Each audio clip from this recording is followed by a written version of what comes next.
Every Sunday dinner, my husband laughed at my little hobby. He called it cute, embarrassing, a waste of time, until the day I handed him divorce papers and walked out debt-free. If you've ever been underestimated by the person who was supposed to love you most, stay until the very end of this video, because this story is for every woman who ever smiled through humiliation while quietly building her way out. Hit that like button, subscribe if you're new here, and let's get into it. My name doesn't matter. What matters is that for 6 years I was Derek's wife, and for 6 years I played the role so well that even I almost forgot I had given up everything to do it. When Derek and I got married, I was 31 years old. I had a degree in business administration, a natural talent for design, and a head full of ideas I hadn't yet figured out how to use. Derek was a civil engineer, steady, respected, the kind of man who walked into a room and immediately commanded it. His family had money the old-fashioned way, not flashy but deep, the kind of wealth that shows up in property records and church pew donations, and the way his mother Gloria ironed her tablecloths before every Sunday dinner. I loved him, I want to be clear about that. In the beginning, I genuinely, completely loved him, and I believe he loved me too, in the way that some men love. Fully, but conditionally. Fully in the sense that it felt total. Conditionally in the sense that it only worked as long as I stayed inside the shape he'd imagined for me. Early in our marriage, Derek suggested, gently, reasonably, that I step back from chasing a career and focus on building our home. He was earning well. We had a beautiful house in the suburbs, 2 cars, a neighborhood where people waved from their driveways. He said it made sense for one of us to hold the home together while the other built professionally. It sounded logical. It sounded loving, even. So I agreed. And quietly, the version of me that had big plans and restless ambition got folded up and put somewhere in the back of a drawer. I won't pretend the early years were unhappy. They weren't. But somewhere around year 3, I started waking up in the morning with this hollow, low feeling, like I was living someone else's life and doing it very, very efficiently. That's when I found the candles. It started small. Embarrassingly small, honestly. I bought a beginner's kit online. Wax, wicks, fragrance oils, some basic molds. I set everything up in the spare bedroom we never used, and I just started making things. I wasn't even thinking about money. I was thinking about the way the lavender and cedarwood smell made the room feel safe. I was thinking about how, for the first time in years, I was doing something with my hands that felt like mine. Within a few weeks, I had more candles than any reasonable person could use, so I listed a few on Etsy, mostly just to see if anyone would actually buy something a stranger made in her spare room. They sold within 48 hours. Then I made more. Those sold too. I started experimenting with scent combinations, black amber and sandalwood, citrus and crushed fig, a winter blend with clove and smoked vanilla that people went absolutely wild for. I started selling at a local weekend market. I made a few $100s, then a little more. I mentioned it once to Derek, casually, over dinner on a Tuesday night. I said I'd been making candles and selling them, and that I'd made about $300 that month. He looked up from his plate, smiled the way you smile at a child who shows you a drawing, and said, "That's sweet, babe. Good little creative outlet." I nodded. I ate my food, and I made a quiet note to myself that I would not be mentioning it at that table. But Derek mentioned it at the very next Sunday dinner. With his whole family around Gloria's long oak table, Derek brought it up himself. He was telling a story about his week, a project, a contractor, something I can't even remember, and then he tilted his head toward me and said with a grin, "And Nadia over here has been melting wax in the back bedroom. She's got herself a little candle situation." The table laughed, not cruelly, just casually, the way you laugh at something that isn't meant to be taken seriously. Gloria said, "Oh, how sweet." His brother Ronnie said, "You selling them or just burning them yourself?" and laughed at his own joke. Derek laughed too, reached over and squeezed my hand like he was being affectionate, and the conversation moved on. I smiled, I passed the rolls, and that night I went home and fulfilled $600 in online orders before I went to sleep. The next Sunday, it came up again. Nadia's still doing her candle thing, a chuckle. a dismissive wave. The week after that, Ronnie called it her wax museum hobby. Gloria once referred to it as Nadia's little craft project while explaining to a guest why I wasn't pursuing anything professionally. Derek never corrected her. He'd smile, glance at me, and I would smile back, and we would both play our parts perfectly. What none of them knew, what Derek never once thought to ask about, was what was actually happening in that back bedroom. By month 4, I was making $1,200 a month. By month 6, I had my first wholesale inquiry. A woman who ran a small boutique spa contacted me, asking if I could supply her with 20 units a month on a recurring basis. I said yes before I even finished reading the email. By the time Derek laughed at dinner number 11, I had already opened a business bank account he didn't know existed. I want you to understand something about this period of my life. I wasn't hiding what I was building out of shame. I wasn't hiding it because I was afraid of him. I was hiding it because I had watched what happened every single time I brought something of mine into that room. It got minimized. It got made into a punchline. And I had decided, slowly, clearly, without drama, that the next time my work entered that dining room, it would not be as a joke. It would be as a fact they couldn't laugh away. So I built in silence. I researched wholesale pricing and profit margins late at night while Derek watched television in the other room. I registered an LLC under a name that had nothing to do with my married name. I got a business address through a mail service. I built a real website, wrote all the copy myself, photographed every product on our kitchen counter in the mornings before Derek woke up. A boutique hotel in the city reached out after finding me on Instagram. They wanted custom-scented candles for 40 of their guest rooms, a signature scent they could brand as part of their guest experience. I hired 2 women from my neighborhood to help me with production. I bought proper equipment. I rented a small storage unit to keep inventory. I reinvested nearly every dollar for the first year. The revenue started climbing in a way that no longer felt like a side project. $4,000 a month, then $7,000. Then, the month I signed a contract with a regional lifestyle brand for quarterly bulk orders, I crossed $14,000 in a single month. $14,000 in a month. From candles. From the little wax situation that made his family laugh over bread rolls. And still, I said nothing. I smiled at Sunday dinners. I refilled the bread basket. I asked Gloria for her sweet potato recipe and wrote it down in the little notebook she gave me when we got married. I was the perfect wife at that table. And then I drove home and ran a business. Then came the day everything shifted underneath me. I was cleaning Derek's home office one Saturday morning, something I did occasionally, not often, just when it got cluttered enough that I couldn't ignore it anymore. I was reorganizing a stack of files on his desk when a document slipped out and fell open on the floor. I almost put it back without reading it. I almost did. It was a second mortgage on our home.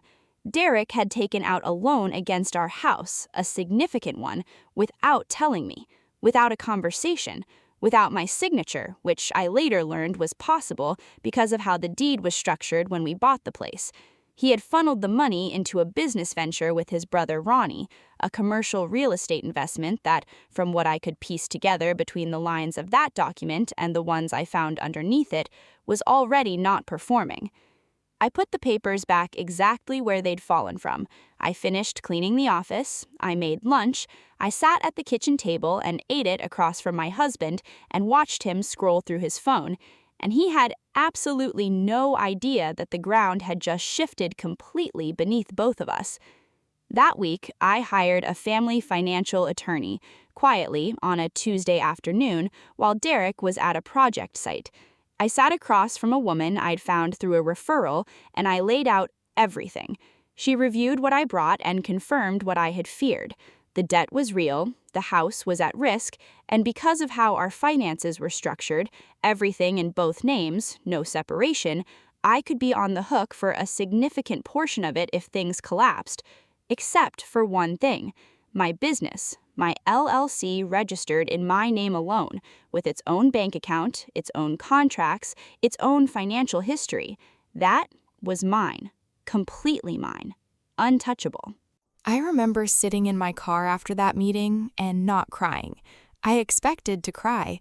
Instead, I felt this strange, cold clarity settle over me, like a fog lifting to reveal a road I hadn't known was already there. That Sunday's dinner was the one where Gloria raised her glass to Derek and Ronnie's smart investment instincts, where she talked about the importance of men who think long-term and take bold risks, where Ronnie clapped Derek on the back and called him a visionary, and where Gloria looked at me warmly across the table and said, "It's such a blessing that Derek has a stable, steady wife at home while he does the real work." I raised my glass. I smiled. I said, "Absolutely." And inside, I had already made my decision. That night, I went home, opened my laptop, and submitted an application for a 2-bedroom apartment across the city, in my name only, using my business income as proof of financial standing and the personal credit score I had been quietly, methodically building for 2 years through a card no one else knew about. I was approved in 9 days. Over the next 90 days, I moved through my own life like I was invisible, because I had been invisible for years, and now I was choosing to use it. I moved my personal belongings out in slow, unnoticeable increments. A box on a Saturday when Derek was at a job site, a bag of things on a Sunday morning while he slept in. I didn't take anything dramatic. I took what was mine. My clothes, my books, the good mixing bowls I'd bought with my own money, the framed photograph of my mother.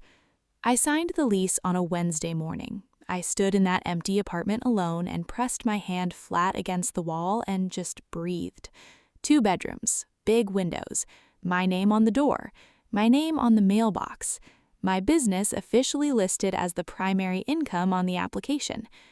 That same week, I finalized a wholesale partnership with a regional lifestyle brand, the biggest contract I'd signed to date. It was going to run quarterly for at least 2 years. I signed that contract on a Thursday afternoon, sitting at my new kitchen table with a pen I had bought for exactly that purpose. And then the twist I did not see coming, the one that I still think about. While going through my business email to prepare documents for my attorney, I was cross-referencing my customer records going back about 14 months. I always kept detailed records, order histories, repeat customers, wholesale clients, and there, in my regular retail orders, was a name I recognized immediately: Gloria. Derek's mother had been ordering from my website for over a year. Not once, not twice, 14 separate orders over 14 months. Candles for her home, candles gifted to her friends, a bulk order she'd placed for her church's women's fundraiser luncheon. She'd left reviews, glowing ones, about the sandalwood blend being the best she'd ever had in her home. She'd recommended the shop to people in her circle. She had no idea, not a single idea, that the company she loved and trusted and shared with her community was built by the woman she called sweetly stable at every Sunday dinner. I sat with that information for a long time. I didn't feel angry. I felt something quieter than that. Something that felt almost like justice completing itself without anyone asking it to. I went to one last Sunday dinner. I want to be honest, part of me considered skipping it, just disappearing cleanly. But another part of me, the part that had sat at that table for 6 years swallowing every small humiliation with grace, wanted to be in the room when the story finally told itself. I dressed carefully. I brought flowers for Gloria's table like I always did. I sat in my usual seat, ate the food, laughed at the right moments, and waited. It didn't take long. Midway through the meal, Gloria started talking about an event she was planning, a women's luncheon at the church. She was looking for a candle supplier, she said, and she'd found this wonderful small company she'd been using for over a year, and she wanted to place a large order for centerpieces. She picked up her phone to show the table the website, and she held it out proudly to Derek. I watched his face. I watched the moment he saw the logo, the product photography, the about page with my photo and my name, the order history with her mother's shipping address listed 11 times. I watched the color change in his expression, not to anger, not immediately, but to a kind of slow, dawning confusion that looked almost painful. Gloria looked up from the phone. She looked at Derek. She looked at me. The table went completely quiet. I picked up my glass, took a calm sip, set it down, and said, "I've been meaning to update everyone. We expanded this past quarter. We're supplying 4 hotels now, and I just signed a new wholesale contract last Thursday." I folded my napkin, placed it on the table. I thanked Gloria for dinner, told her I'd reach out about the luncheon order personally, and I walked out of that dining room without looking back. 3 days later, my attorney sent Derek the divorce papers, and because I am exactly who I am, I included one more thing with my personal copy, a gift receipt printed from my own business records for the 3-candle set his mother had ordered the same night he laughed at me at dinner number 3. I'm sitting in my apartment now writing this, and it is mine in every sense of the word. The lease, the furniture, the quiet, the mornings, all of it. The business is still growing. I'm currently mentoring 2 other women who are building product-based businesses from their homes, and watching them move through the early stages, the doubt, the late nights, the people who don't take them seriously, feels like watching something I recognize deeply. I don't tell this story out of bitterness. I want to be honest about that because it matters. Derek and I failed each other in different ways, and I carry my part of that. But what I will not carry, what I put down and left on that dining room table, is the belief that someone else's inability to see your value is a reflection of what you're actually worth. The most dangerous woman in any room is not the loudest one, and she is not the most decorated one. She is the one who stopped asking for permission and started building in silence. She is the one who smiled and passed the bread and went home and packed orders until midnight. She is the one who knew, even when no one else did, exactly what she was building and exactly who it was for. It was always for me. If this story sat with you, if it reminded you of a version of yourself that someone tried to shrink down, please share this video with someone who needs to hear it today. Leave a comment below and tell me, what is your little side job that the wrong people have been sleeping on? I genuinely want to know. Subscribe if you're not already here, because this channel is built for exactly this: real stories, real strength, real women choosing themselves. I will see you in the next one.